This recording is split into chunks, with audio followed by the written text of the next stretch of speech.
Our last political story comes from Ars Technica, and it says, backdoors that let cops decrypt messages violate human rights, EU court says. The European Court of Human Rights, the ECHR, has ruled that weakening end-to-end encryption disproportionately risks undermining human rights. The International Court's decision could potentially disrupt the European Commission's proposed plans to require email and messaging service to create backdoors that would allow law enforcement to easily decrypt users' messages. So long story short, this happened because of Russia, ironically.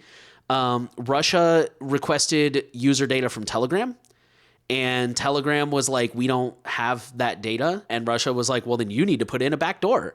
And Russia basically Telegram basically took Russia to court and was like, we cannot create a backdoor that only the good guys can use. Because, that was Russia's whole thing, is like, well, we just need data on a few users. And they're like, yeah, but that doesn't matter because it endangers everyone.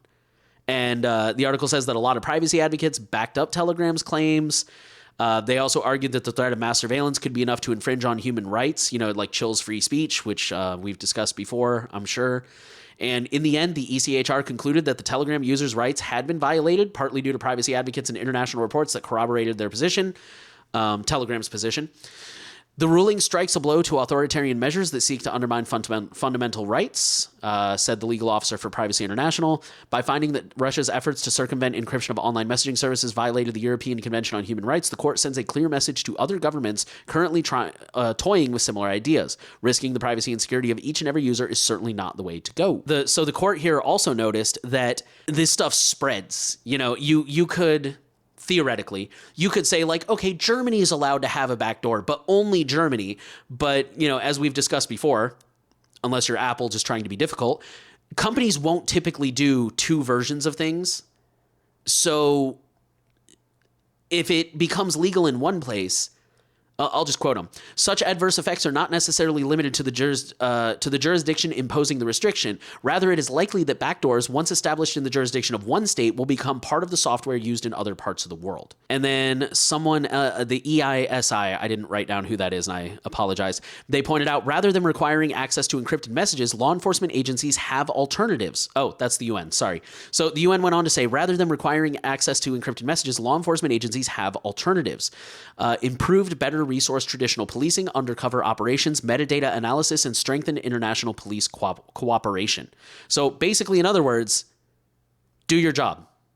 That you already have better tools than you did 20, 30 years ago.